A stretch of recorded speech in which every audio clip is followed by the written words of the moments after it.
Estamos de volta com o Direto do Plenário, transmissão ao vivo aqui dos estúdios da TV Justiça, no Supremo Tribunal Federal. A partir de agora, já a expectativa para o início da sessão plenária da tarde desta quinta-feira. Neste momento, como sempre, acompanhamos todas as quartas e quintas a entrada dos ministros do plenário do Supremo Tribunal Federal para o início da sessão, no caso que fecha os trabalhos desta semana no plenário do Supremo Tribunal Federal. Já vimos a pauta de julgamentos que estão previstos para hoje, com diversos recursos extraordinários que podem dar solução para processos que estão sobrestados na expectativa destas resoluções. Como sempre, estaremos acompanhando a sessão plenária do STF agora à tarde, ao vivo, direto do plenário. Boa tarde a todos. Podemos nos assentar, por favor. Declaro aberta esta sessão do plenário do Supremo Tribunal Federal. De imediato, passo a palavra à senhora secretária para a leitura da ata da sessão anterior. Ata da 10ª sessão ordinária, realizada em 26 de abril de 2017. Presidência da senhora ministra Carmen Lúcia. Presentes à sessão os senhores ministros Marco Aurélio, Gilmar Mendes, Ricardo Lewandowski, Dias Toffoli, Luiz Fux, Rosa Weber, Roberto Barroso, Edson Fachin e Alexandre de Moraes. Ausente justificadamente o ministro Celso de Mello. Procurador-Geral da República, Dr. Rodrigo Janot Monteiro de Barros e Vice-Procurador-Geral da República, Dr. José Bonifácio Borges de Andrada. Abriu-se a sessão às 14 horas, sendo lida e aprovada a ata da sessão anterior. Na ocasião, o plenário concluiu o julgamento de um recurso extraordinário com repercussão geral e iniciou o julgamento de outros dois. Ministro, se há alguma anotação, observação ou retificação a fazer na ata, não havendo, declaro-a aprovada. Senhores ministros, informo a vossas excelências que estão presentes neste plenário graduandos das seguintes instituições de ensino: Faculdade Santa Rita de Cássia de Itumbiara, de Goiás, Centro Universitário Fundação Santo André de São Paulo e a Faculdade Escritor Osman da Costa Lins de Recife. Sintam-se todos muito bem-vindos, nós nos sentimos muito honrados com a presença de todos vocês. Para a continuidade de julgamento, eu apregoo o recurso extraordinário 602-043, procedente de Mato Grosso, relatado pelo ministro Marco Aurélio, e também, em julgamento conjunto, o recurso extraordinário 612-975, igualmente procedente do Mato Grosso, mesma relatoria do digno ministro Marco Aurélio, e tem-se que, após o voto do ministro Marco Aurélio, relator, negando provimento ao recurso, no que foi acompanhado pelo ministro Alexandre de Moraes, e o voto do ministro Edson Fachin, dando provimento ao recurso, o julgamento foi suspenso para continuidade nesta sessão, o que agora fazemos, e passo a palavra, portanto, ao eminente ministro Roberto Barroso para o voto.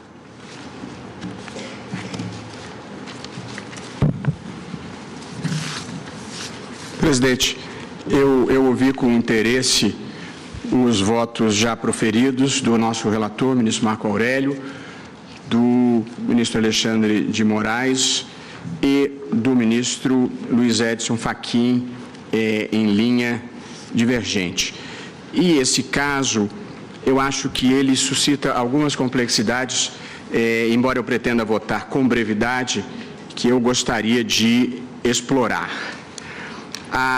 Todos nós, presidente, estamos hoje vivendo a realidade da crise fiscal dos estados brasileiros, inclusive do governo federal. E todos nós temos hoje uma certa preocupação com esse tema que é o da redução do Estado e, sobretudo, de fazer com que as entidades públicas possam viver dentro dos orçamentos compatíveis com o que a sociedade brasileira pode pagar. A crise fiscal, portanto, é um dos elementos que deve ser levado em conta na interpretação jurídica em geral e constitucional em particular. A interpretação no mundo contemporâneo, como é corrente, ela é uma combinação entre o que diz o relato da norma e o que se colhe nos elementos da realidade fática sobre a qual aquela norma vai incidir. De modo que dizer o direito não é só dizer o sentido da norma, mas é conjugar a norma com aspectos que são colhidos na realidade fática. E, portanto, é frequentemente legítimo, levando-se em conta os aspectos da realidade fática, fazerem-se opções pragmáticas, as opções que levem ao resultado que se quer alcançar ou ao melhor resultado possível para a sociedade. Portanto, a interpretação pragmática é aquela que permite, dentre as escolhas, dentre as interpretações possíveis, a escolha daquela que realiza melhor o interesse público naquele momento. Portanto, presidente, eu não tenho fora do meu radar a questão fiscal, nem algumas necessidades pragmáticas da vida brasileira atualmente. Porém, as escolhas pragmáticas só são legítimas a partir do momento em que elas sejam admitidas pelo ordenamento jurídico. Ou seja, o pragmatismo não pode derrotar a deontologia. Existe um certo, existe um justo, existe um legítimo, e quando ele for claro, eu acho que não há como fugir dele. Eu faço essa introdução porque o que me parece certo, justo e legítimo aqui, ministra Rosa, é que quem trabalha e presta um efetivo serviço deve ter o direito de receber por ele. Portanto, eu acho que esta é talvez a questão central desse debate que nós estamos travando. Qual é o debate que nós estamos travando? É saber se as pessoas que acumulam cargos legitimamente, se elas podem receber a integralidade da remuneração a que fazem jus até o limite do teto por cada uma dessas atuações, ou se devem somar os dois cargos para produzir um único teto, sendo certo que em certas circunstâncias da soma resultará que alguém ou receberá menos do que faz jus ou nada receberá, em muitos casos. A possibilidade de acumulação, ela é prevista, há 3 dispositivos constitucionais, presidente, que eu acho que merecem referência nesse nosso debate. O primeiro é o artigo 37, inciso 16 da Constituição, que tem a seguinte dicção: é vedada a acumulação remunerada de cargos públicos, exceto quando houver compatibilidade de horários, observado em qualquer caso o disposto no inciso 11, que é o teto, em que se lê: os cargos que são acumuláveis, 2 cargos de professor, 1 cargo de professor com outro técnico científico ou 2 cargos ou empregos privativos de profissionais de saúde. Portanto, a primeira ideia que eu considero importante assentar é que a Constituição permite a acumulação de determinados cargos. Esse é ponto pacífico. Vem o artigo 37, inciso 11, ao cuidar do teto de remuneração no serviço público e diz assim, lendo apenas as partes relevantes: a remuneração e o subsídio, percebidos cumulativamente ou não poderão exceder o subsídio mensal em espécie dos ministros do Supremo Tribunal Federal. Portanto, o artigo 37(11) me parece que, de uma forma inequívoca, determina a cumulação para fins de cálculo do teto. E o artigo 40, parágrafo 11, e foi isso, aliás, o que o ministro Luiz Edson Fachin ressaltou no seu voto. O artigo 40, parágrafo 11, diz o seguinte: aplica-se o limite fixado no artigo 37(11), ou seja, aquele teto cumulativo, à soma total dos proventos de inatividade, inclusive quando decorrentes da acumulação de cargo ou emprego público.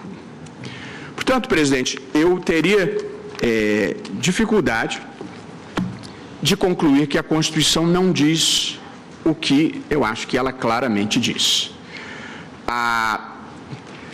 É claro que todos nós sabemos que a interpretação literal, ela é apenas um ponto de partida e que, portanto, o intérprete deve conciliá-la com o espírito da norma, com o sistema jurídico, com os fins visados pelo sistema.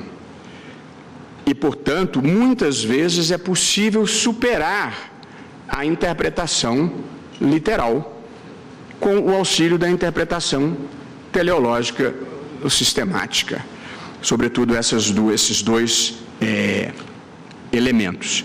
Porém, o sentido mínimo das palavras eu acho que figura como limite para a atuação do intérprete.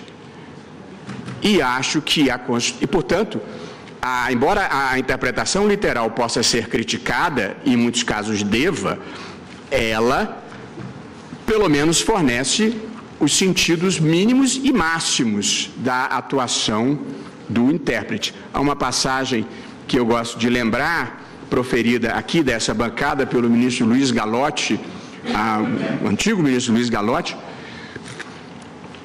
em que ele criticava a interpretação literal, e ele dizia assim: foi por ela, pela interpretação literal, que Clélia, na Chartreuse de Parme de Stendhal, havendo feito um voto a Nossa Senhora de que não mais veria o seu amante Fabrício, passou a recebê-lo na mais absoluta escuridão, supondo que assim estivesse honrando o compromisso.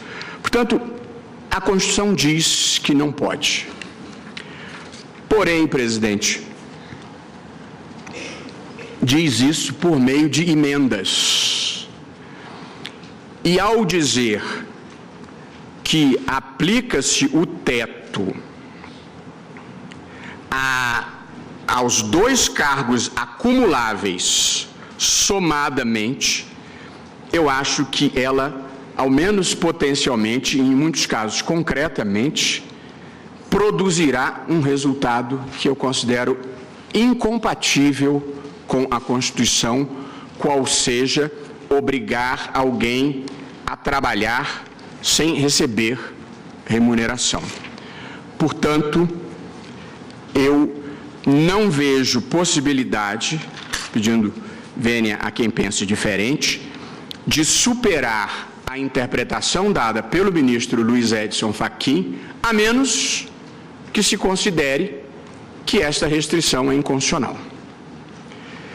Se esta proibição, essa determinação de se somarem cargos acumuláveis para fins de teto, se esta determinação tivesse constado da Constituição originária, não haveria salvação, porque não é possível reconhecer a inconstitucionalidade de normas integrantes da Constituição originária. Porém, os 2 dispositivos que impõem a acumulação para fins de cálculo de teto foram acrescentados por emendas subsequentes à Constituição. Num caso, pela emenda constitucional número 20 e no outro caso, pela emenda constitucional número 41. A emenda constitucional número 20, ela impôs a soma dos proventos na inatividade, a soma dos cargos, né, na inatividade para fins do teto dos proventos, e no caso do teto do artigo 37, inciso 11, a redação do dispositivo foi dada pela emenda constitucional número 41. Portanto, a emenda 20, que foi a reforma da Previdência do governo Fernando Henrique, e a emenda 41, que foi a reforma da Previdência do governo Lula. Como foram acrescentados por via de emenda e como produzem um resultado que considero inconstitucional, quer dizer, constitucionalmente inaceitável, que é não permitir que alguém que desempenhe uma função admitida pela Constituição ser adequadamente remunerado, eu acho que há problemas, sim, de constitucionalidade. Eu devo dizer que eu sou extremamente cauteloso, eu e o tribunal, e acho que devemos ser, na declaração de inconstitucionalidade ou mesmo de interpretação conforme de emenda constitucional, porque há um risco democrático muito grande de impedir que as maiorias governem quando você declara emendas à Constituição inconstitucionais. E como nós bem sabemos, poucos países no mundo admitem esta possibilidade de declaração de inconstitucionalidade de emenda. Mas acho que nós estamos aqui numa dessas exceções, porque eu acho que impedir que alguém que acumule legitimamente duas funções, ou dois cargos, receba adequadamente por elas, significa violar um direito fundamental, que é o do trabalho remunerado, e seria impor a alguém um trabalho não remunerado, no caso em que só uma dessas funções já fizesse com que se chegasse ao teto. E devo dizer que há duas decisões de instâncias administrativas relevantes que estabeleceram que o teto é calculado individualmente em cada um dos cargos. Há uma decisão administrativa do Supremo Tribunal Federal neste sentido, inclusive valendo para quem acumule o cargo de ministro do Supremo com o de ministro do Tribunal Superior Eleitoral, e há a decisão do Tribunal de Contas da União, nesse mesmo sentido, num acórdão relatado pelo eminente ministro Benjamin Zimler. Portanto, já há interpretações de órgãos com responsabilidades institucionais validando este tipo de interpretação à qual eu estou aderindo, na verdade, porque ela já foi lançada pelo ministro Marco Aurélio no seu voto. Portanto, a única dúvida que enfrentei aqui, presidente, foi de saber se era possível chegar ao resultado que me parece constitucionalmente adequado pela via da interpretação e ultrapassar a interpretação literal, porque este foi o fundamento do ministro Fachin e acho que é irrespondível, e, portanto, acho que não é possível ultrapassar a literalidade do texto. Portanto, se não é possível ultrapassar a literalidade do texto, ou ele é válido e tem que ser aplicado, ou ele não é válido e tem que ser declarado inconstitucional. Ou, pelo menos, uma das leituras possíveis do texto tem que ser declarada inconstitucional. E é neste sentido que eu... Sem redução do texto. Exatamente. E é exatamente nessa linha que eu estou encaminhando a minha proposta para entender que,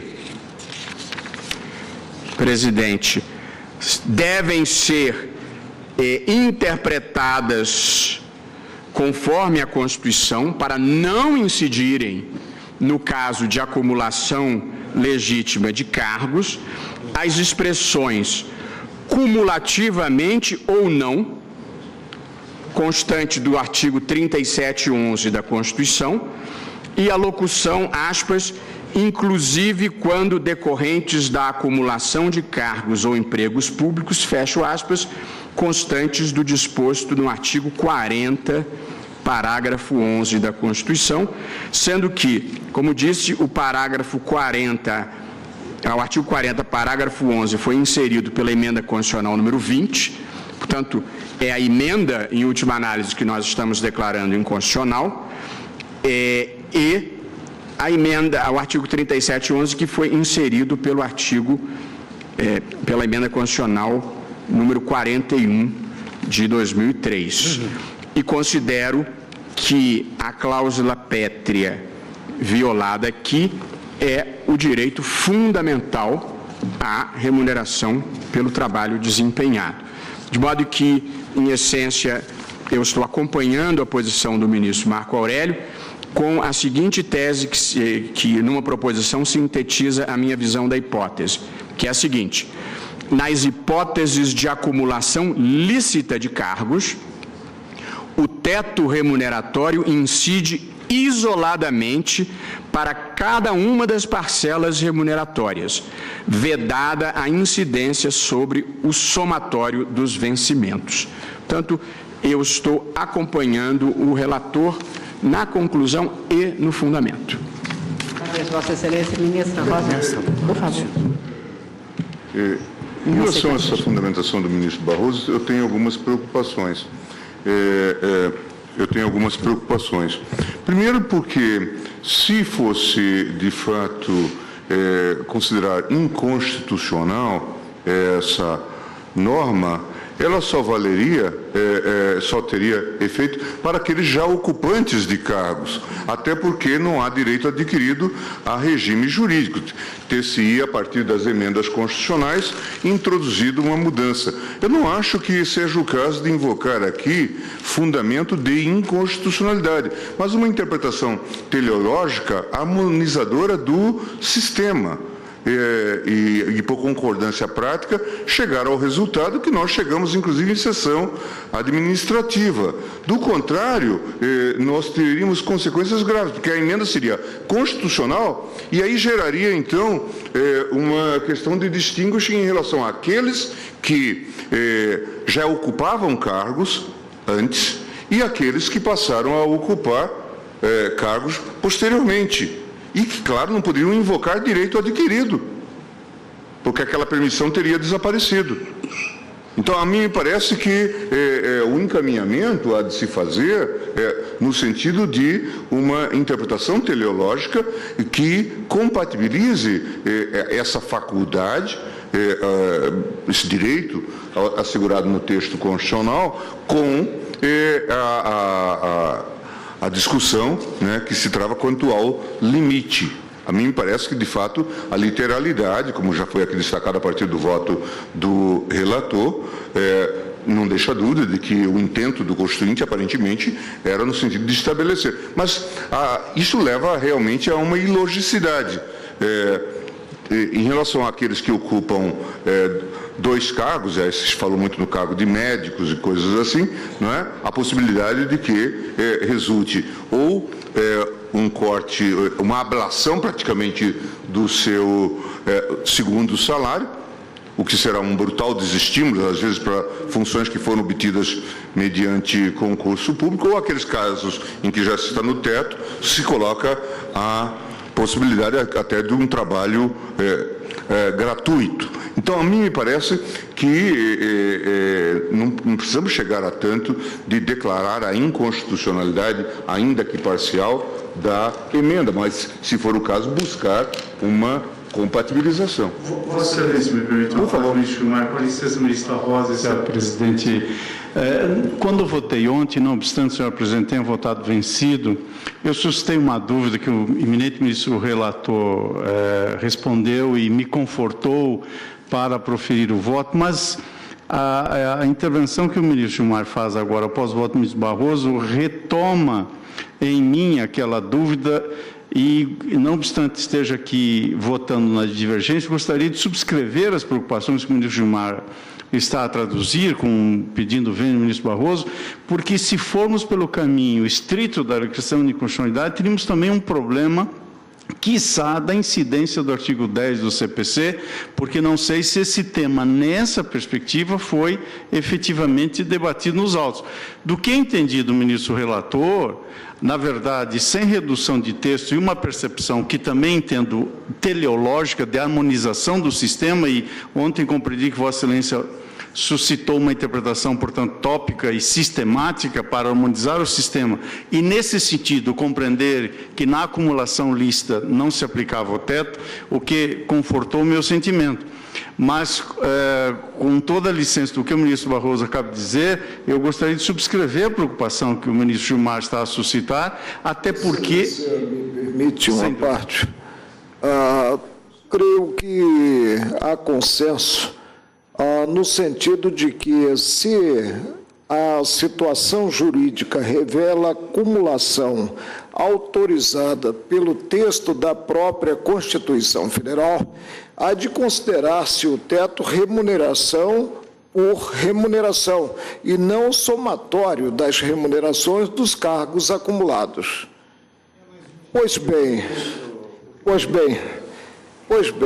o que nós temos no texto constitucional, considerado uma interpretação literal, né, é que devem ser consideradas, para efeito de teto, as remunerações dos cargos simultaneamente ocupados. Minha ótica, entendo que é inconstitucional a interpretação segundo a qual esse texto apanha também situações jurídicas em que a acumulação é legítima, porque é prevista na Constituição Federal. Por isso é que eu caminhei no sentido de sem redução do texto, já que essa consideração simultânea resultou não do texto primitivo da Carta, mas de emenda constitucional, sem redução do texto, né, declarar inconstitucional essa interpretação, que acabaria encerrando, né, o fenômeno de o Estado dar com uma das mãos e retirar com a outra. Mas eu me recordo bem que, quando Vossa Excelência votou sob o ângulo interpretativo, tanto que o ministro Fachin... Se não querem adotar, né, a técnica da declaração de inconstitucionalidade sem redução do texto, mas a técnica da simples interpretação, chegamos ao mesmo resultado. Nós, tirando a posição do ministro Fachin, nós todos estamos no mesmo ponto de vista. Aqui é quase que é uma postura filosófica. Quer dizer, eu acho que o texto é inequívoco. E, portanto, quando o texto comporta razoavelmente interpretações alternativas, eu acho que é melhor optar pela interpretação compatível com a Constituição. Mas aqui, eu acho que onde diz cumulativamente ou não, no artigo 37, entende que inciso 11. Apanha, inclusive, aquelas acumulações autorizadas pela Constituição? Na verdade, acho que sim. Portanto, eu estou interpretando conforme a Constituição para dizer as acumulações admitidas pela Constituição não são colhidas por essa norma. Acho que não são, nem precisava de norma. Os ministros do Supremo, que são modelos, o texto, a trabalharem nas universidades federais de graça. A posição do ministro Gilmar. Mas olha o que diz o parágrafo... Me parece que tem razão quando afirma que, se for as não autorizadas, elas são absolutamente inconstitucionais, eram antes, são agora e não é exceção. Não era exceção, por isso é que... Entrou em vigor e vige para as situações de doravante, portanto, não se pode invocar direito adquirido. Portanto, eu acho que é inconstitucional... Percebido cumulativamente ou não, ora, se elas fossem percebidas de maneira contrária à Constituição, não se estaria cogitando de cumulação nenhuma. Diz o parágrafo 11, ministra Carmen. Aplica-se o limite fixado no artigo 37.11, que manda acumular, à soma total dos proventos de inatividade, inclusive quando decorrentes de acumulação de cargo ou emprego público. Portanto, a textualidade é insuperável para mim, a menos que nós a consideremos inconstitucional. Mas, enfim, estamos produzindo o mesmo resultado por caminhos diferentes. Isso teria implicações. A rigor, a emenda seria legítima, se nós interpretássemos dessa maneira, a emenda seria legítima para as situações que se projetaram após a emenda constitucional, que é de quando? A primeira... A 20 é de 98 ou 9,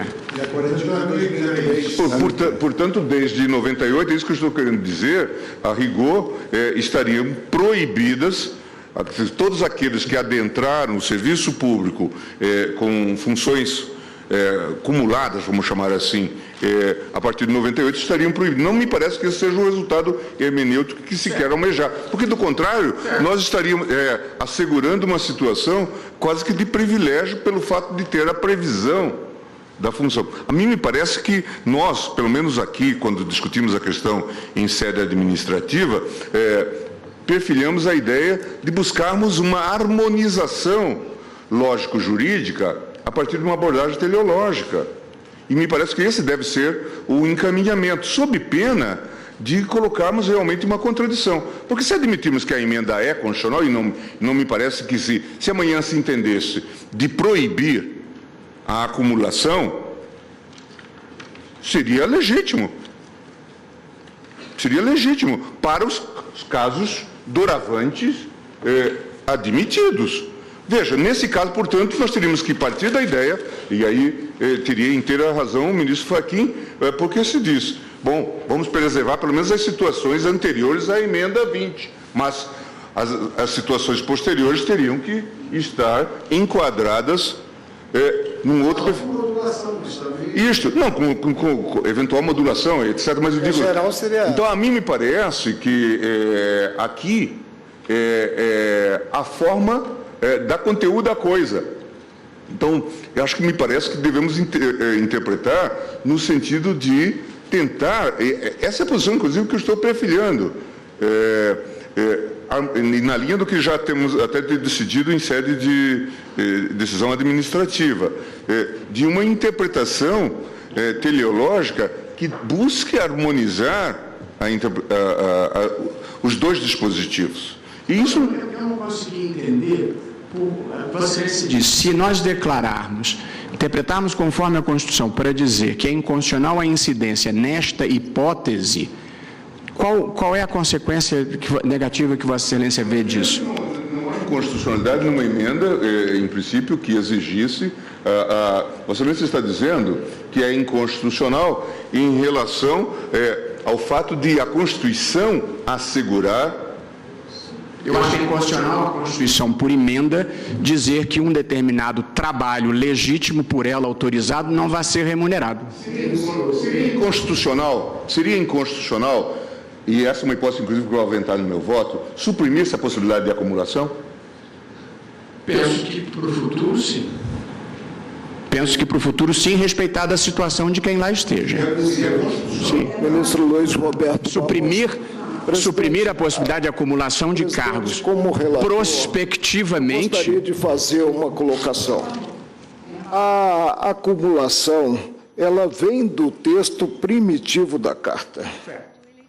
Nós podemos dizer que essa autorização de acumulação, ela se fez se mitigando a possibilidade de se ter a dupla remuneração? Não. A simples autorização de acumulação já encerrou a percepção sem limitações da dupla remuneração, ou seja, remuneração em cada cargo. Se eu assento essa premissa, uma emenda posterior não pode, uma emenda constitucional, em termos, inclusive, de direitos e garantias, não pode mitigar esse texto primitivo da Carta. Eu discordo de Vossa Excelência. Eu acho que uma emenda, porque eu não acho que acumular cargos seja um direito fundamental que não possa ser suprimido por emenda. Portanto, a Constituição prevê uma exceção, ela tem uma regra geral. Não é possível acumular cargos.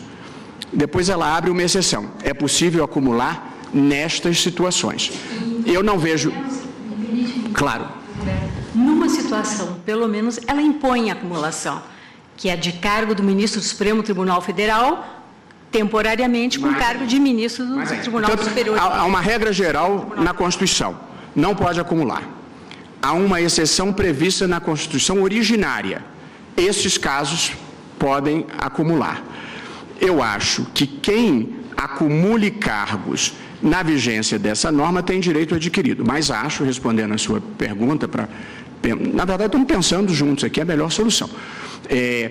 Respondendo à sua pergunta, eu acho que uma emenda constitucional pode suprimir o direito de acumulação, porque não considero que o direito de acumulação seja um direito fundamental oponível ao constituinte derivado. Mas acho que ele não pode dizer: você que legitimamente acumula porque eu autorizei, não vai receber por isso. Porque aí acho que é uma violação à ideia constitucionalmente embutida de que todo trabalho deve ser remunerado, e acho que esse é um direito fundamental, não trabalhar de graça. Portanto, É porque a minha dificuldade e a minha divergência pontual em relação ao ministro Gilmar é que eu não consigo ultrapassar literalidades quando acho que elas não comportem interpretação alternativa. E a minha leitura do 3711 e do 41, parágrafo 11, é que é isso mesmo que eles quiseram dizer. Portanto, ou é inconstitucional ou é válido. Eu tenho dificuldade dessa interpretação sistemática neste caso. Se assenta que eles pretenderam, de qualquer forma, apanhar, inclusive, aquelas situações jurídicas em que se tem autorização para acumular? Eu penso que não. Mas não tem problema, porque... Daí eu ter votado como votei. Estou sendo coerente com as premissas de meu voto. Mas não podiam. Por isso que eu acompanho Vossa Excelência de dizer esta interpretação é inconstitucional. Vossa Excelência exclui porque entende que eles não quiseram. Eu excluo porque entendo que eles não podiam. Inclusive, eu disse que nós temos uma dualidade, e uma dualidade aceitável.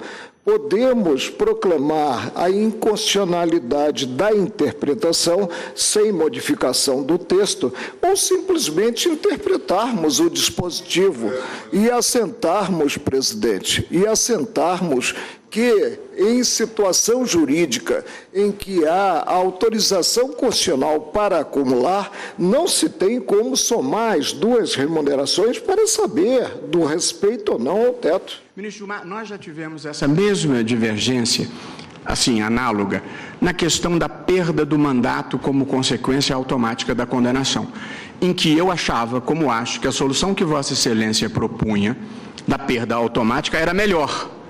Só não era autorizada pela textualidade da Constituição. Nós tivemos essa mesma divergência, portanto, eu acho que não tem como superar a textualidade, mas acho que, no fundo, estamos produzindo a mesma consequência. A mim parece que, a ser coerente com a sua interpretação, nós deveríamos passar uma linha temporal para dizer que todos os que passaram a ocupar cargos pós-emenda 20 teriam que suportar a regra que está estabelecida.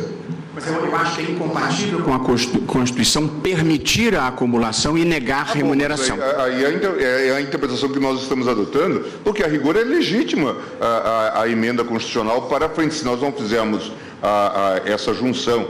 Então, a mim me parece que... Eu acho que não. Eu acho que a Constituição não pode, a um só tempo, permitir a acumulação e negar a remuneração. Você poderia, inclusive, negar a possibilidade Não distinguir a possibilidade de acumulação. Estou de acordo. Sim. Mas, uma coisa é você dizer assim, o seu cargo está extinto. A outra coisa é eu dizer, o seu cargo não será mais remunerado. São coisas diferentes. Isso o texto diz, mas até porque essas situações são as situações extremas. Não, acontece, mas são... Essa emenda veio muito para estabelecer o teto remuneratório, dizer que o teto era teto mesmo. E aí colheu todas as situações, incluídas essas que o ministro Marco Aurélio realçou, como dar com a mão direita e tirar com a esquerda. Quer dizer, eu tenho um teto que vale para um cargo. Se você quiser ocupar mais de um, de toda sorte, você vai ter que previamente ver se a soma das remunerações chegam ao teto. Caso contrário, vai acontecer o que durante todo este período, ministro, nós sabemos disso, porque fomos procuradores, que acontece o tempo todo.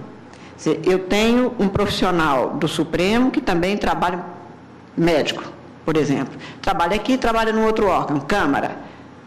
O ministro Lewandowski e eu vivemos isso no Tribunal Eleitoral, Vossa Excelência deve ter vivido, o ministro Dias Toffoli, idem. E aí, qual é a regra que o próprio Tribunal de Contas mandava glosar? Pelo menos no nosso período, eu sei por causa da prestação de contas, é que ele pode sim exercer os dois cargos, 4 horas cada um, até porque é por isso que pode acumular, porque você não pode acumular se não houver a compatibilidade de horários. Ele trabalha 4 horas em um, 4 horas em outro, e até poderia acumular as duas remunerações se elas chegassem a este limite. Ultrapassando, vinha o abate-teto. Por quê? Com base exatamente nesta regra. Não é? Então, o que nós estamos discutindo é Quando o constituinte derivado adotou esta providência e incluiu esta regra, que aqui é uma regra, percebidos cumulativamente ou não, eu concordo com Vossa Excelência. O que ele quis? Ele quis, nós estamos discutindo se podia constitucionalmente, mas o que ele quis foi isso, olha aqui, teto é teto mesmo, e mesmo nos casos de acumulação, e mesmo no caso de acumulação permitida, porque a não permitida é ilícito, ilícito não vale. Então, a impressão que me dá é exatamente essa que Vossa Excelência explica. Que na questão das vantagens pessoais, quando vieram as sucessivas normas constitucionais impondo restrições às vantagens pessoais, é porque nas vantagens pessoais tinham muitas coisas erradas e eu, portanto, talvez olhasse com outros olhos. Mas na acumulação legítima, eu não acho que esteja aí o problema de moralidade que se quis enfrentar. E por esta razão, eu acho que não é razoável essa imposição do Constituinte. Antes de passar a palavra para a ministra Rosa para voto, ministra Rosa, me pede a palavra para um esclarecimento o ministro Alexandre de Moraes. Eu fui alertado hoje que eu lembrava que tinha dado, mas não que havia sido juntado aqui. Em setembro de 2012, por consulta da Associação dos Procuradores do Estado de São Paulo, Sindicato dos Procuradores e Sindicato dos Agentes Fiscais, eu emiti na condição de advogado um parecer sobre uma das hipóteses aqui tratadas, a hipótese da acumulação por pensão por morte e com um novo cargo e acumulação por aposentadoria, que é a hipótese tratada em um dos RS 612975. Esse parecer foi para a utilização dos procuradores do Estado na questão da Procuradoria de São Paulo, mas, posteriormente, isso que eu fui alertado hoje, eu não tinha conhecimento, posteriormente o Sindicato dos Procuradores juntou, no ano seguinte, em 2013, juntou no RE 612975, pedindo para ingressar como amicus curiae. E está juntada dessa forma. Como se trata de recurso extraordinário e não ação direta em constitucionalidade e controle concentrado, apesar de já ter votado, nesse caso do RE 6120...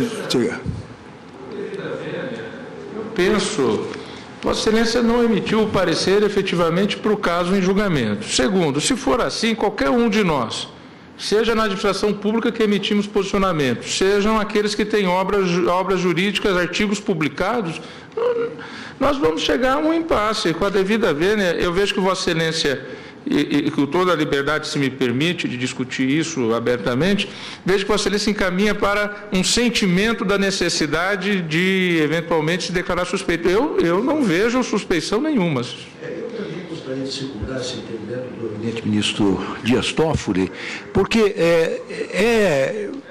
a Corte tem um posicionamento que é pacífico, no sentido de dizer que nas causas de natureza objetiva não existe impedimento nem suspeição.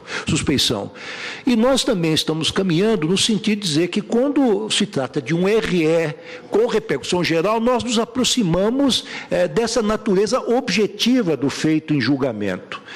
E, a mais, neste caso, eu ousaria dizer que Vossa Excelência não tem nenhum interesse direto na solução da lide. Portanto, se essa matéria for levada a julgamento, e considerando que somos apenas 11 ministros a discutir todas as causas que são julgadas no Brasil em grau de recurso, eu creio que nós temos que ser muito rigorosos quando nós tratamos de impedimento e suspeição.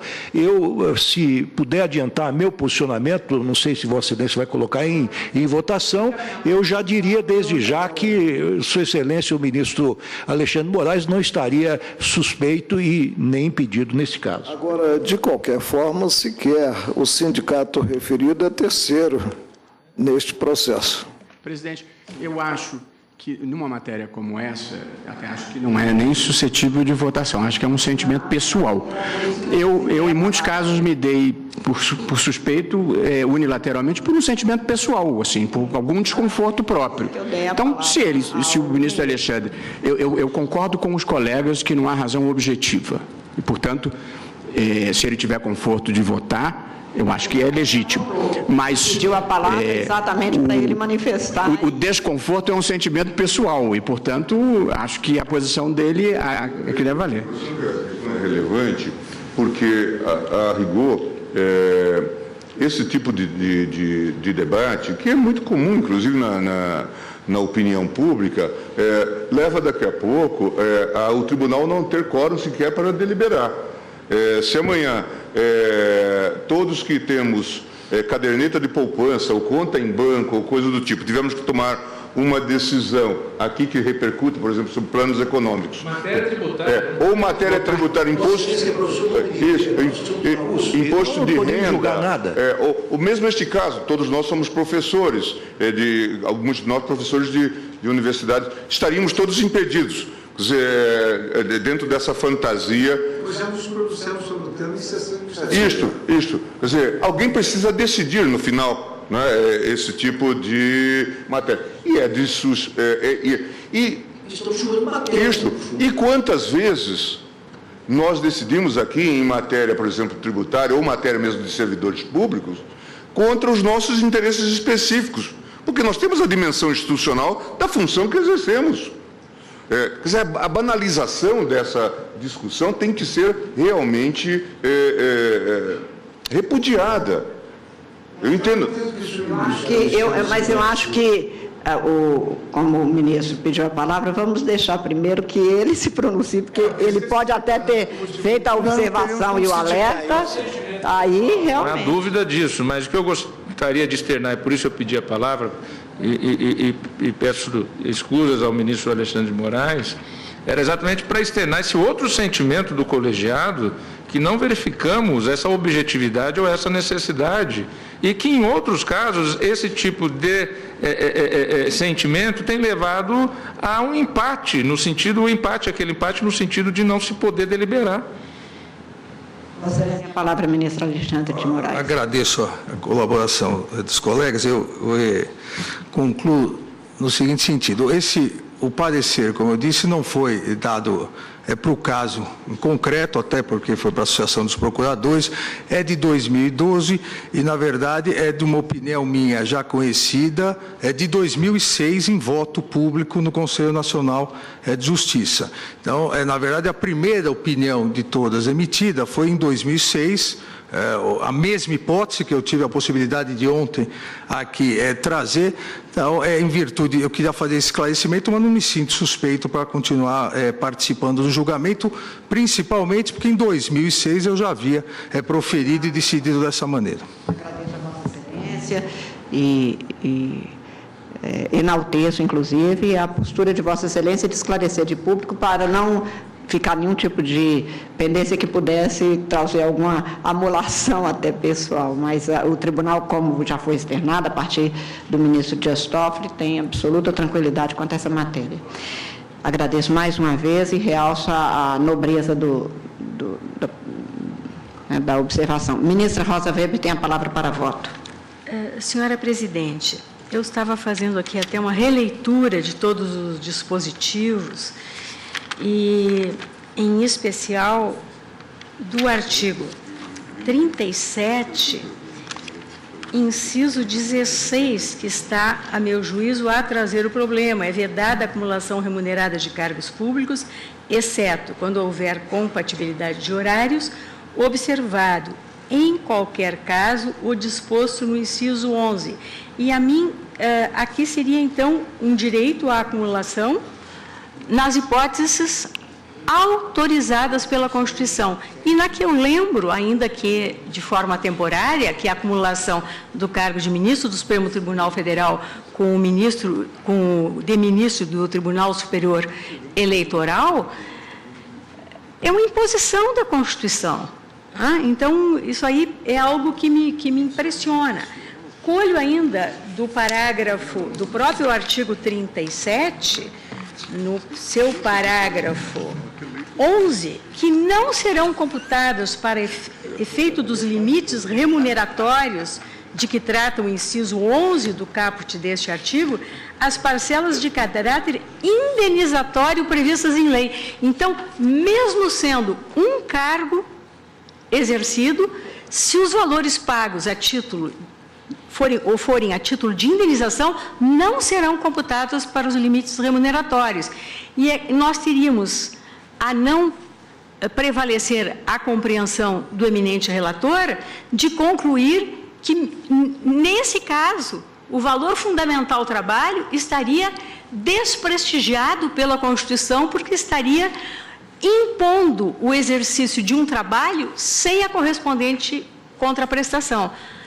Parece-me, então, senhora presidente, que a partir de uma interpretação sistemática e teleológica do texto constitucional, podemos sim firmar a compreensão, que é a minha, pedindo todas as vênias ao ministro Fachin, de que nas acumulações de cargos expressamente autorizadas ou impostas pelo texto constitucional, a remuneração de cada um deles há de ser considerada isoladamente para efeito de aplicação do teto. É com o meu voto.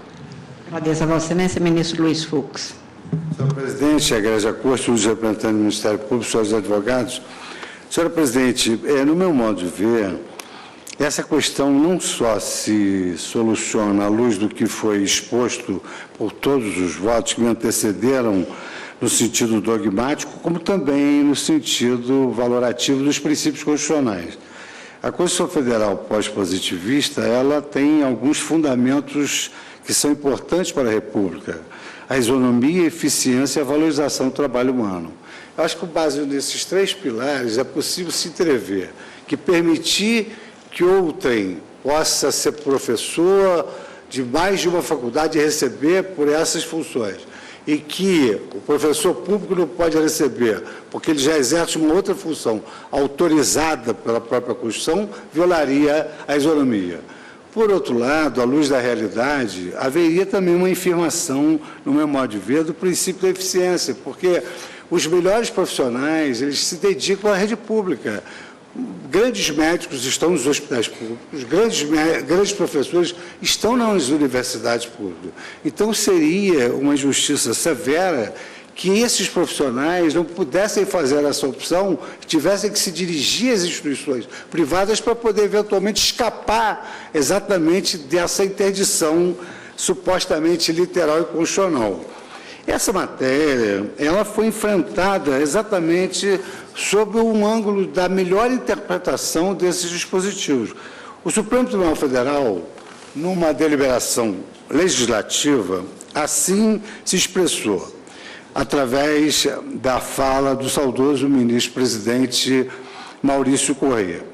Invoco a praxe da interpretação harmônica e teleológica do texto constitucional para concluir que, na situação particular da acumulação dos cargos de ministro do Supremo Tribunal Federal e do Tribunal Superior Eleitoral autorizada, e mesmo acumulação determinada pelo artigo 119, não se aplica a acumulação das remunerações para a fixação do teto ou, em outras palavras, as remunerações respectivas para fins de aplicação do inciso 11 do artigo 37 deverão ser consideradas isoladamente.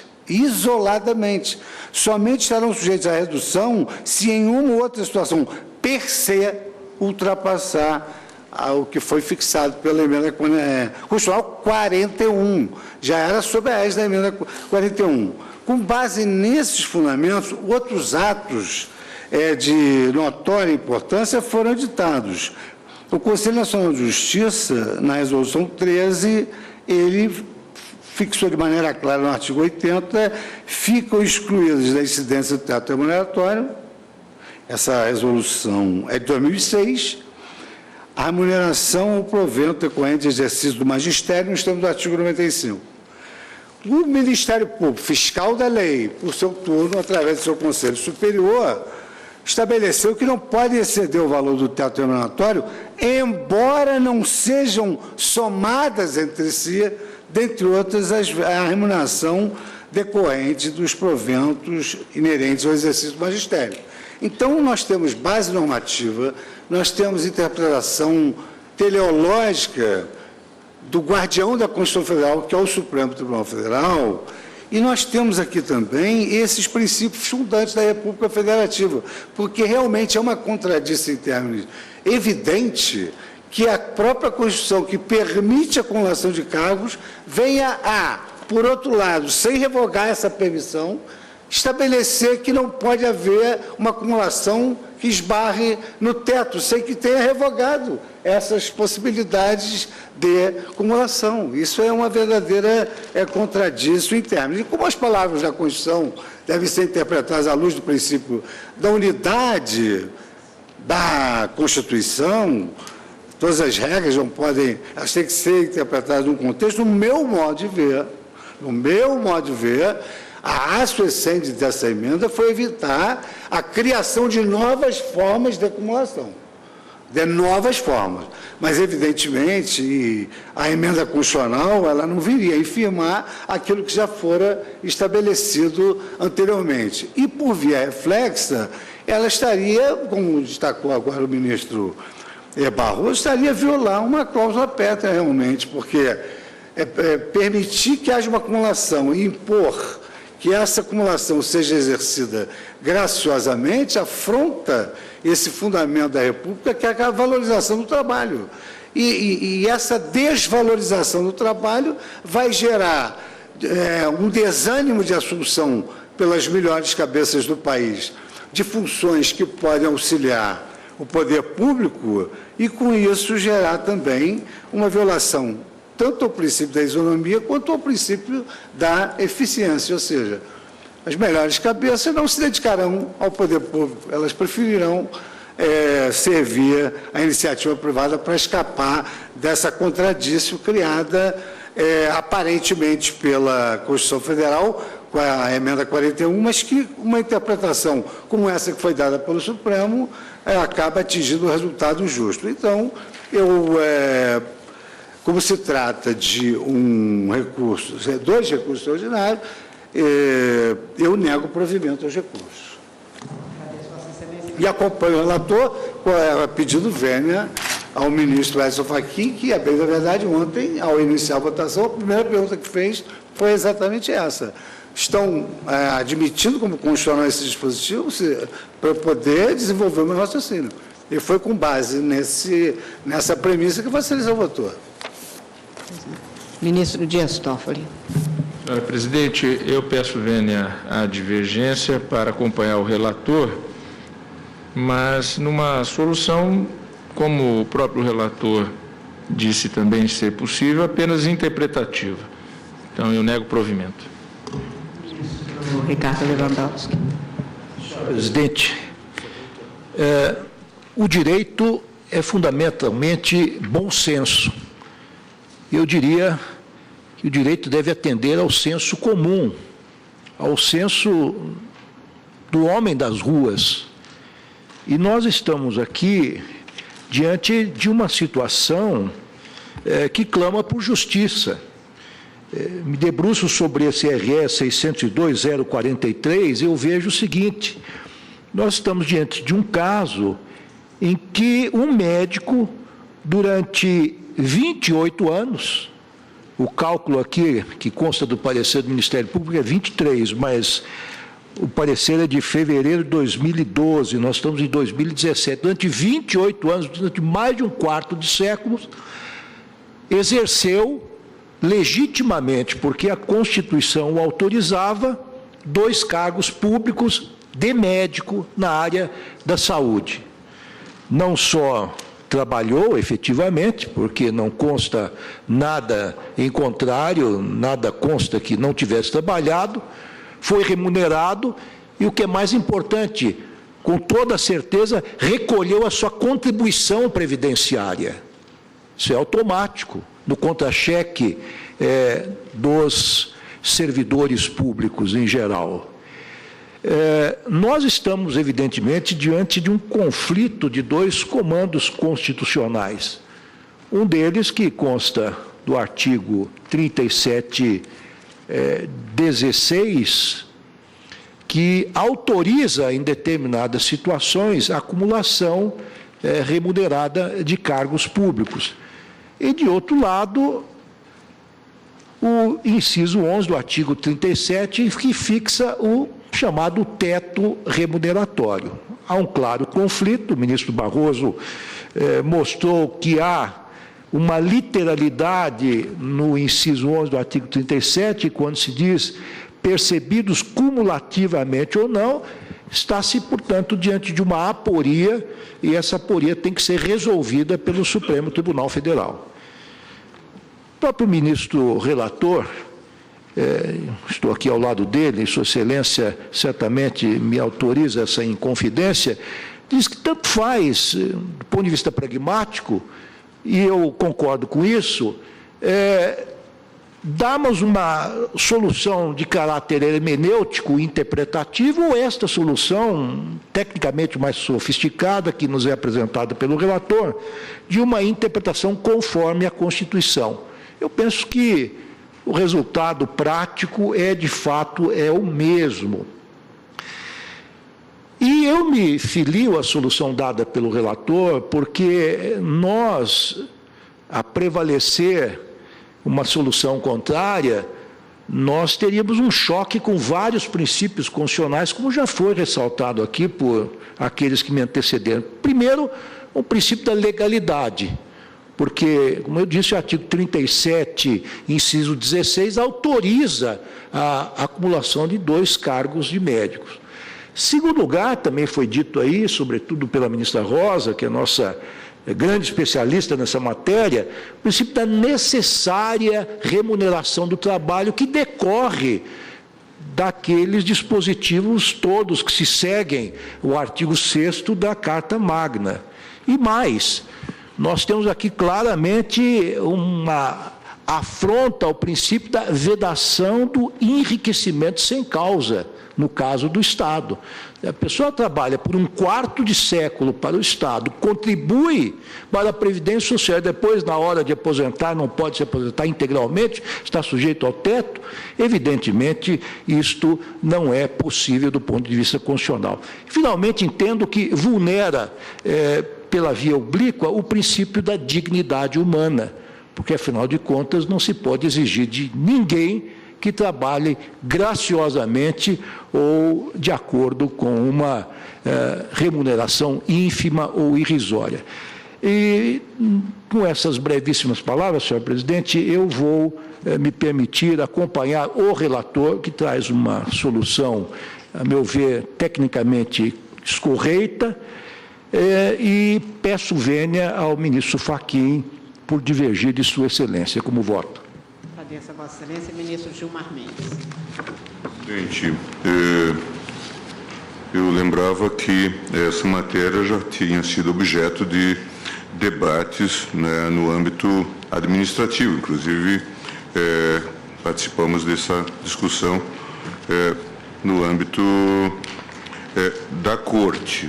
É um tema, acredito, que merece uma análise realmente cuidadosa, por conta de suas implicações político-administrativas, como mostrou muito bem o voto divergente do ministro Edson Fachin.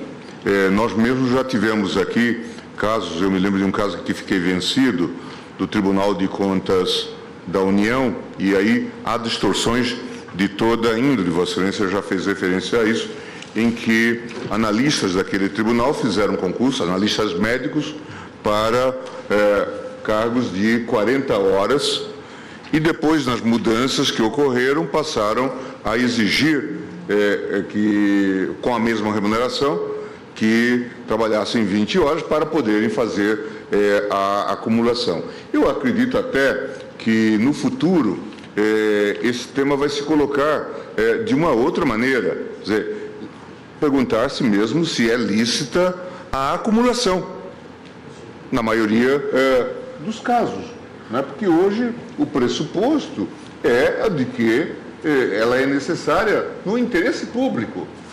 Um médico que atende também em outro local, ou o juiz, ou o promotor, o técnico que pode dar aula num determinado local e, portanto, supre as faltas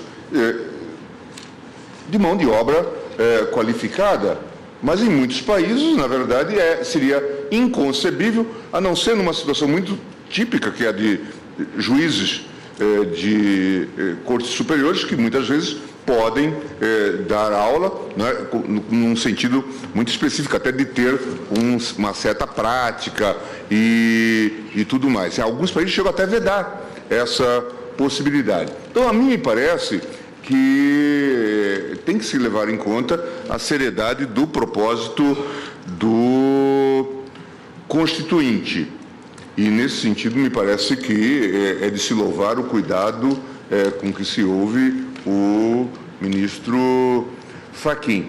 Mas a mim me parece também que a leitura que se fez desses dispositivos vis-à-vis a permissão, ab início, a permissão de acumulação, e me parece que isso se fez de maneira quase que invariável nos vários setores, foi no sentido de uma harmonização, de se entender que continuava lícita a acumulação e, portanto, os tetos seriam aplicados de maneira autônoma. Eu não tenho números, mas certamente os casos em que as pessoas, os ocupantes de cargos, chegam a essa situação, são casos não muito expressivos em termos numéricos, né, em que 2 médicos conseguem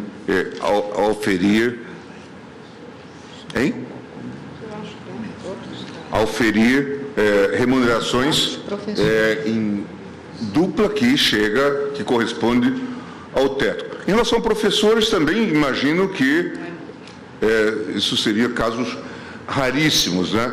São aquelas distorções que de quando em vez são publicadas, de pessoas que acumularam vantagens, não na função de professor, mas no exercício de funções administrativas. Isso ocorre nas universidades públicas, já houve discussão em São Paulo e também nas universidades federais. De modo que a questão realmente é relevante. Por que eu ponderei que nós não poderíamos aqui afirmar a inconstitucionalidade, ainda que sem redução de texto, desta norma? Porque a mim me parece que não subjaz nenhuma dúvida sobre a liceidade da intervenção legislativo-constitucional. Não vejo nenhuma iliceidade, por exemplo, como não veria, na proibição para o futuro das acumulações. E aqui, de certa forma, se interpretássemos dessa maneira, seria lícito também fazer-se a acumulação, ou aceitar-se a acumulação até o teto. Por isso, nós cairíamos numa regra de direito intertemporal. A norma aplicar-se-ia para frente, a partir, portanto, de 98, com todas as consequências. Mas a mim me parece que é possível, sim, fazer-se uma interpretação harmonizadora na linha do que já foi falado e das experiências que vêm sendo colacionadas, de modo a, num espírito de concordância prática, admitir-se, sim, a acumulação com a autonomia dos limites, não é? Com a aplicação de teto em cada uma das situações. Não iria a ponto de dizer que essa norma incidiu em inconstitucionalidade. Porque inconstitucionalidade em relação a quê? Qual seria a cláusula pétrea que teria sido violada? Porque nós estamos em face de uma emenda constitucional. Se não se tratasse de aplicar as situações anteriores, consolidadas. Porque, claro, aí nesse caso poderia discutir a questão da segurança jurídica, mas se aplicasse apenas, a partir da emenda, a regra, não me parece que aqui fosse de cogitar de qualquer inconstitucionalidade.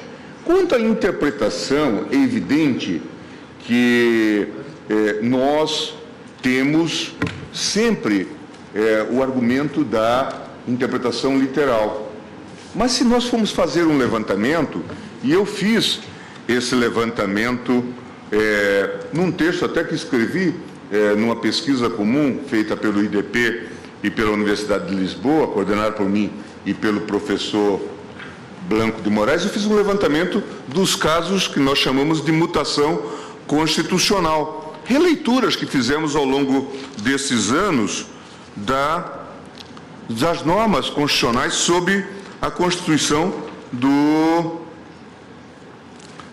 no direito brasileiro. Interpretações que fizemos de normas constitucionais relevantíssimas. Eu cito, por exemplo, o caso da fidelidade partidária, que foi uma interpretação, ou ainda o caso Loas, mas há casos mais explícitos. A discussão, por exemplo, que travamos aqui, que acho que vamos evoluir, sobre o papel do Senado no controle jurisdicional da constitucionalidade, ou ainda casos relativos, por exemplo, um caso expressivo, à representação interventiva. A representação interventiva, como nós sabemos, é a matriz do nosso controle de constitucionalidade. Era o grande instrumento.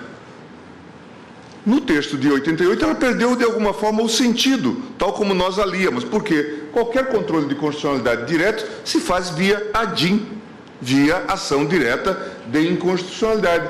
Mas o que ocorreu?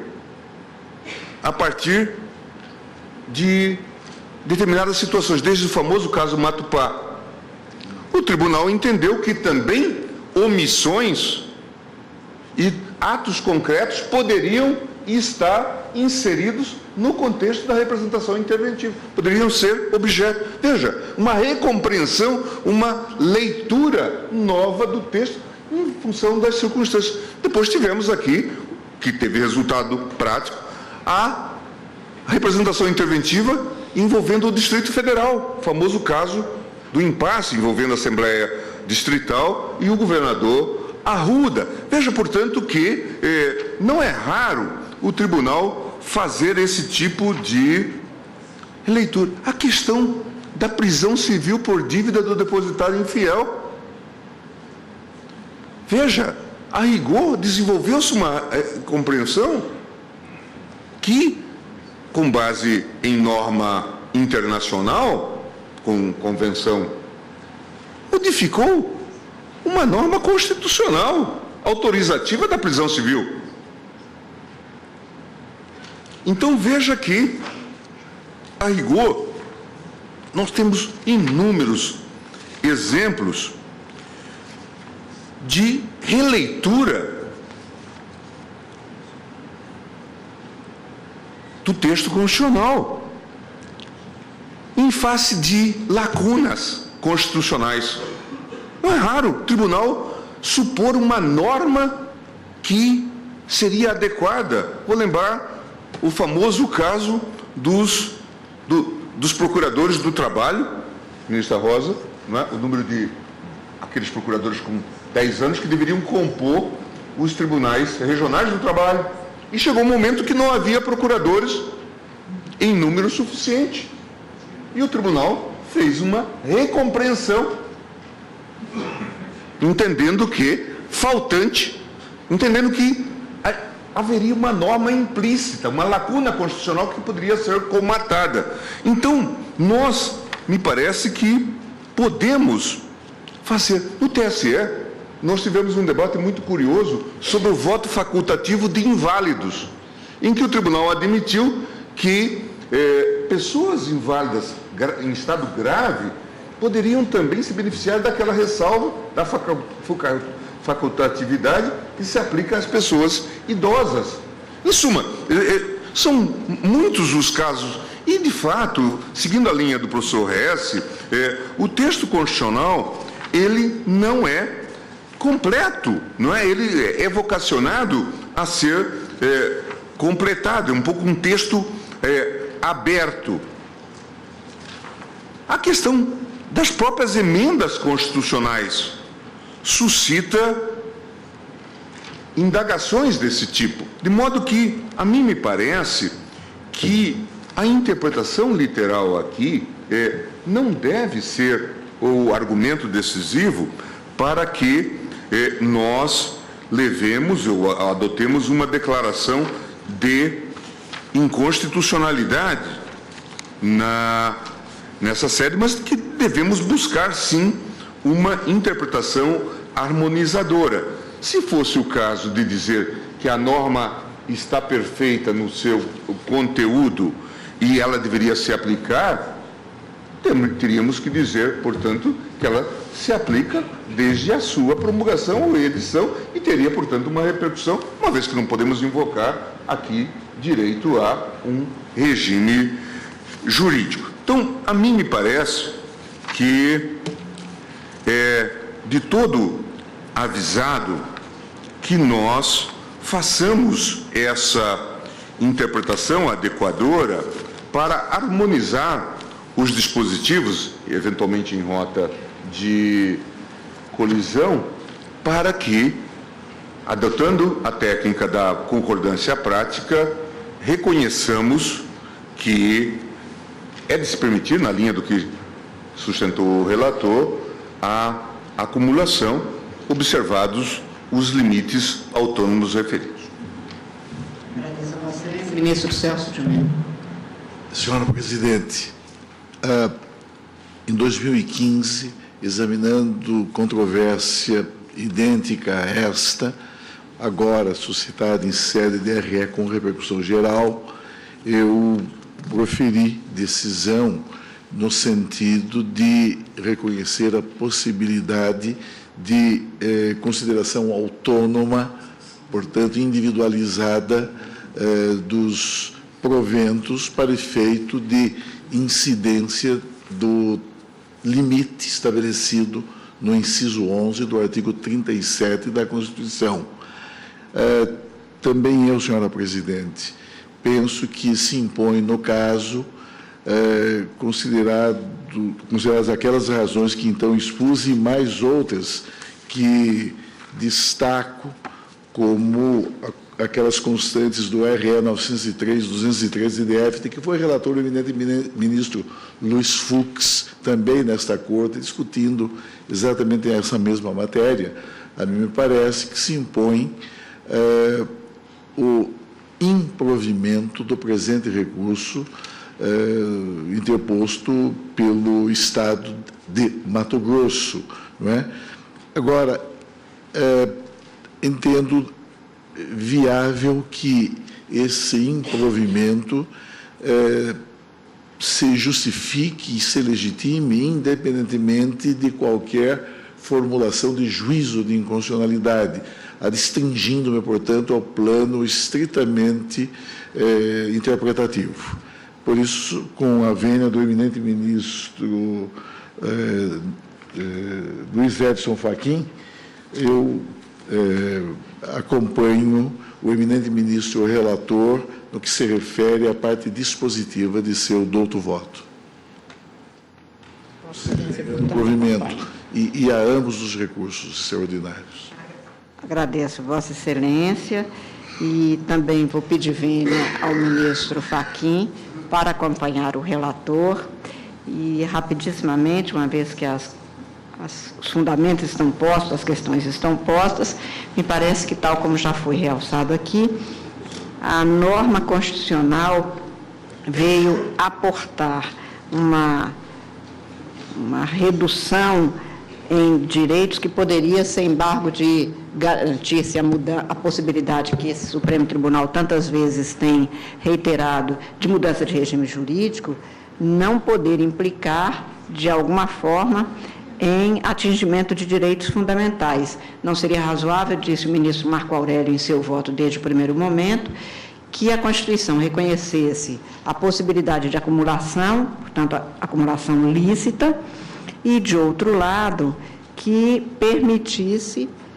que essa acumulação somente se faria exigindo-se do nomeado para o cargo que ele abrisse mão de direitos, que é o direito à remuneração correspondente ao cargo, que, no fundo, é isso que se daria. isto seria um contrassenso e na linha do que Vossa Excelência afirmou e que, para usar apenas a fórmula de Rui Barbosa, a Constituição não dá com a mão direita para tirar com a esquerda. É isso que Vossa Excelência disse. Não pode dar alguma coisa numa passagem, na outra, menos ainda quando se trata de retirada do que é um direito fundamental, que é o direito a ter uma contraprestação pelo trabalho prestado. Isso já seria suficiente para mim, para me conduzir no sentido dessa interpretação que está prevalecendo, exatamente no sentido de que a interpretação possível é de que percebidos acumulativamente ou não significa naquilo que possa ultrapassar a possibilidade de adoção legítima lícita da acumulação. E, portanto, neste caso, eu estou acompanhando o ministro relator para negar provimento ao recurso e apenas anotar que isto resolve, ainda que, como disse o ministro Gilmar, não tenha talvez em número tão grande de casos, mas são casos que aos administradores públicos causa enorme dificuldade quando a gente depara com essa situação, até porque as contas acabam sendo submetidas ao controle, como é da Constituição, e nem sempre a compreensão vem sendo neste mesmo sentido. Então, você tem problemas administrativos permanentes, no caso o exemplo que eu dei do Tribunal Eleitoral, que diz, se um servidor pode acumular com o cargo de um outro dado, a primeira coisa era essa: quem pagou o primeiro pagou inteiro, e o segundo não pagou, e ele quer sair deste segundo ou quer exigir o pagamento. Então, é exatamente isso que se resolve com esta decisão, que tem repercussão geral, com muitos casos pendentes, e a aguardar exatamente o que é que se conclui agora. E eu proclamo o resultado no sentido de que se negou o provimento aos recursos extraordinários, vencido o ministro Edson Fachin, e o ministro Marco Aurélio tinha, ao final do voto, anunciado a tese. Vossa Excelência poderia, por gentileza, repetir apenas para que eu pudesse expor e anunciar? É a seguinte: nos casos autorizados de acumulação de cargos, empregos e funções, a incidência do artigo 37, inciso 11 da Constituição Federal, pressupõe consideração de cada um dos vínculos formalizados, afastada a observância do teto remuneratório quanto ao somatório dos ganhos do agente público. Dado dos senhores ministros, se põem de acordo.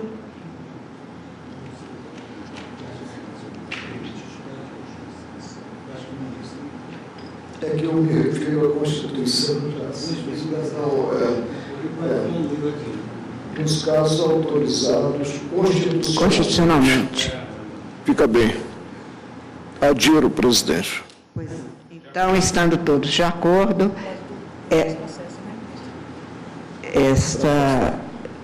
esta fica sendo a tese que se refere, que tem como base, portanto, os dois recursos extraordinários. É a decisão. Senhores ministros, eu vou pedir licença a Vossas Excelências a um pedido da Advocacia Geral da União para que o processo que está listado no item 6 pudesse ser chamado justificadamente pela ministra Grace, e é da relatoria da ministra Rosa Weber. Eu previamente já comuniquei a ela, haverá sustentação oral da ministra e, em razão de uma circunstância específica, é que haverá o chamamento deste processo, se a ministra relatora se puser de acordo. Eu, portanto, faço o pregão deste processo. Neste caso, nós temos quase 1.000 processos pendentes, sobrestados, aguardando exatamente esta decisão. É o recurso extraordinário 636.199, procedente do Espírito Santo, como disse, relatado pela ministra Rosa Weber, recorrente ao Ministério Público Federal e recorrida à União, e com a missicúria, inclusive. E, neste caso, portanto, ministra Rosa, inicialmente eu confiro a palavra a Vossa Excelência para o relatório em razão das duas sustentações orais, do Procurador-Geral da República e da ministra da AGU. Eu apenas acho que, pelo horário, nós ouviríamos inicialmente o relatório neste momento, faríamos o intervalo e, na sequência, chamaríamos as duas sustentações orais logo no início da segunda etapa. Vossa Excelência, portanto, com a palavra, ministra. Pois não, obrigada, presidente. Senhora presidente, senhores ministros, egrégio tribunal, trata-se de recurso extraordinário interposto pelo Ministério Público Federal contra acórdão do Tribunal Regional Federal da 2ª Região em ação civil pública manejada contra a União, em que, dado o provimento, a apelação civil e a remessa necessária para julgar totalmente improcedente o pedido deduzido.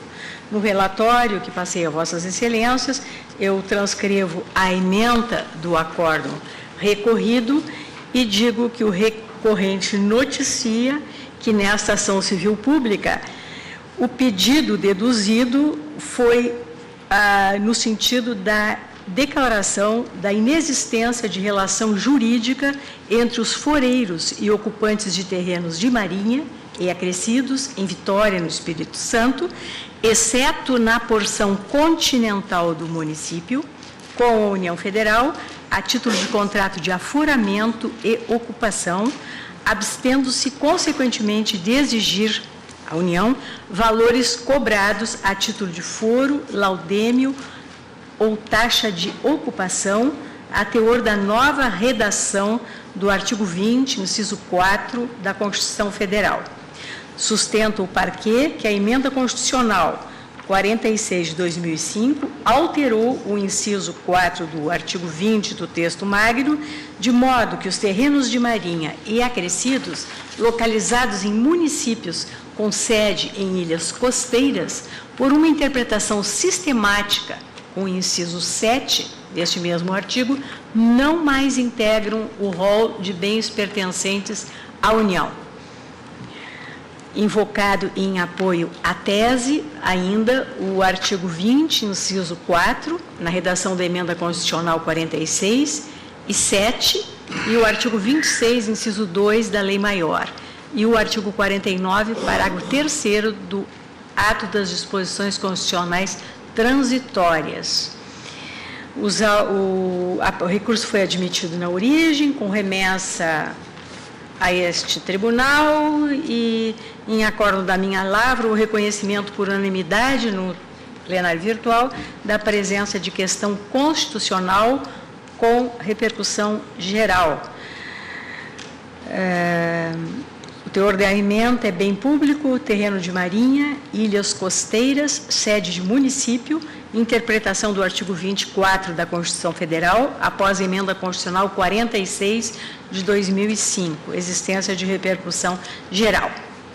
O Ministério Público Federal, na condição de custos legis, em parecer da lavra do Subprocurador-Geral da República, Dr. Paulo Gustavo Gonet Branco, opina pelo não provimento do recurso extraordinário, em parecer que transcrevo no meu relatório.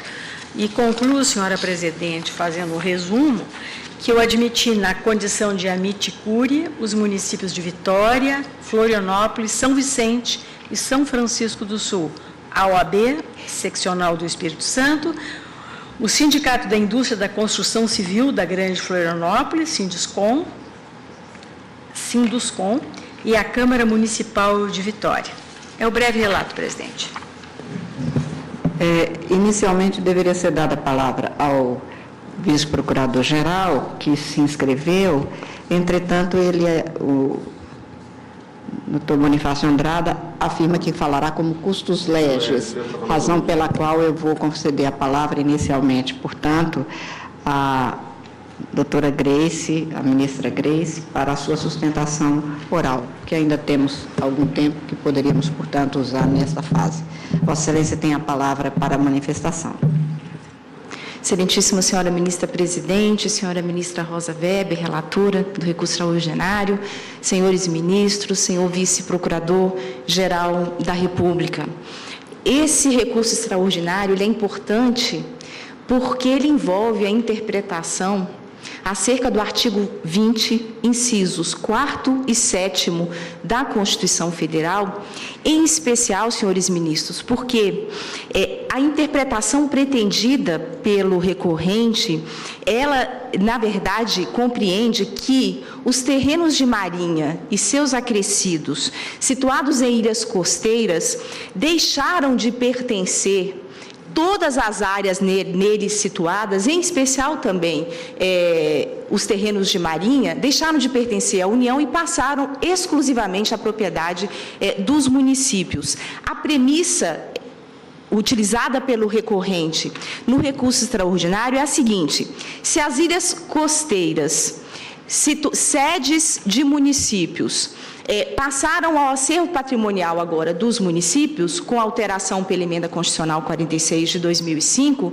modificando, portanto, o artigo 20, inciso 4º, todas as demais áreas ali situadas passaram automaticamente ao acervo patrimonial também dos municípios, inclusive os terrenos de marinha.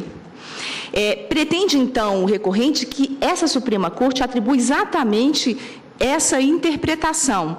A questão específica traz a realidade da ilha de Vitória, mas ela também se estende, é importante, porque é de interesse também do Maranhão, Sergipe, Pernambuco, São Paulo, Santa Catarina, Rio Grande do Norte. Então, o tema é importante em relação a uma definição precisa quanto a esse ponto, justamente por envolver a relação de bens descrita na Constituição Federal, no artigo 20, de bens de propriedade da União. Essa tese apresentada pelo recorrente nos autos, senhores ministros, acaba por revelar um descompasso, tendo como parâmetro tanto a interpretação lógica como a interpretação sistemática da Constituição Federal, porque em nenhum momento a alteração promovida pela Emenda Constitucional 46 excluiu os terrenos de marinha da propriedade da União. Esses terrenos permaneceram. E é bem possível, sim, tanto na perspectiva da natureza do bem, como mesmo da sua localização, que bens da União constem em mais de um dispositivo da Constituição Federal. E aqui apenas para ilustrar, suponhamos que, vamos lá, os potenciais de energia hidráulica, que de acordo com o inciso 8º do artigo 20 da Constituição Federal, são bens de propriedade da União, eles continuam sendo bens de propriedade da União quando situados, por exemplo, em terras tradicionalmente ocupadas pelos índios. Bens também de propriedade da União, lá descritos no inciso 9º do mesmo artigo 20 da Constituição Federal. Se, por hipótese, uma emenda constitucional suprimisse agora as terras tradicionalmente ocupadas pelos índios do acervo patrimonial da União, os potenciais de energia hidráulica também sairiam? Também deixariam de ser propriedade da União? Essa interpretação entende a Advocacia Geral da União que não seria mais correta na perspectiva sistemática e lógica.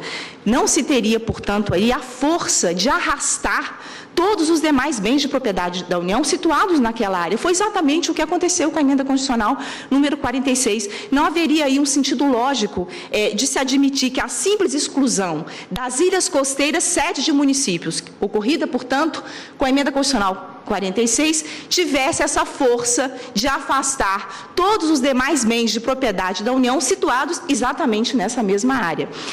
A interpretação sistemática também, ela acaba conduzindo um raciocínio distinto desse apresentado no âmbito do recurso extraordinário, porque fosse essa a intenção do legislador, a alteração precisa teria acontecido também no âmbito do artigo 7º da Constituição, inciso 7º do artigo 20 da Constituição Federal.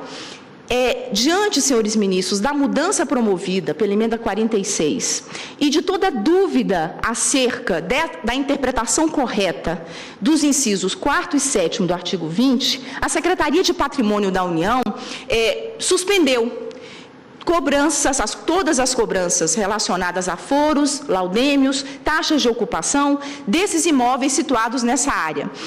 Uma nota técnica inserida nos autos da Secretaria de Patrimônio da União revela que algo em torno de 68 mil ações foram suspensas de cobranças dessas referidas taxas. Há um levantamento também da Secretaria de Patrimônio da União que atesta que de 2010 a 2016 a União deixou de lançar com base justamente nessas suspensões, algo em torno de 156 milhões de reais. Há, portanto, aí toda uma preocupação também em relação a essa definição.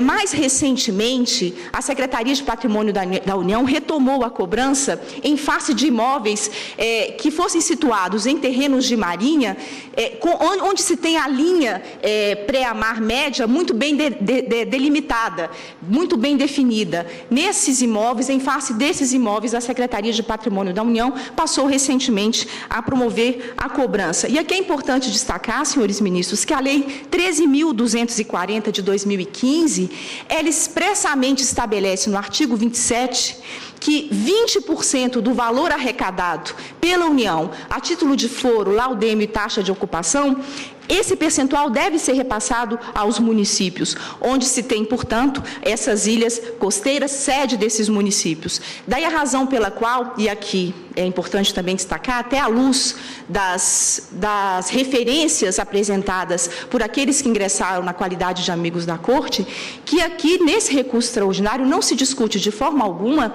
a questão arrecadatória. O que se discute, em verdade, é a titularidade, a propriedade.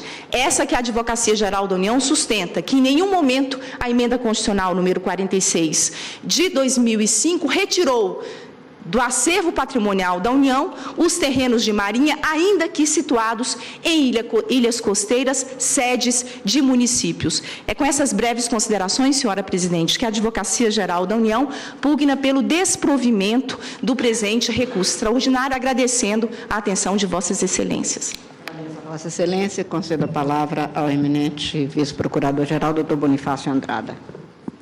Senhora presidente, senhora ministra Rosa Weber, senhores ministros, nobre advogada-geral da União, senhores advogados. Se tem um instituto que está consolidado no direito brasileiro de uma maneira mais arraigada, eu conheço poucos, como o terreno de marinha. O terreno de marinha é um instituto que já chega próximo de ser bicentenário, claramente conceituado, claramente consolidado no direito brasileiro, de forma positiva e de forma consuetudinária, de modo que essa expressão, terreno de marinha, com o seu conceito claro, vem desde os primórdios do Império, passando por todas as constituições republicanas até o dia de hoje. Surpreende que exista a discussão. O terreno de marinha foi tratado, ao que me recordo aqui, em 1818, depois em 1831, depois no aviso imperial de julho de 1833. A expressão foi reiterada no Decreto-Lei 9.760, de 1946, e vem entre nós repetida. O Brasil tem algo entre 7.000 e 9.000 quilômetros de costa, dependendo da forma como se calcula. E tudo isso tem terreno de marinha, tudo isso é terreno de marinha. Então, não se compreende que um município costeiro esteja submetido ao regime do terreno de marinha e um município que esteja afastado da costa por alguns poucos metros ou quilômetros de água, de mar, não venha a ter o próprio terreno de marinha. Quer dizer, a discussão, exatamente, em alguns casos, é que algumas ilhas serão inteiramente terreno de marinha se forem pequenas, tá? Mas o terreno de marinha é um instituto que se coloca em todo o litoral brasileiro, seja um arquipélago, seja uma ilha, seja a própria costa.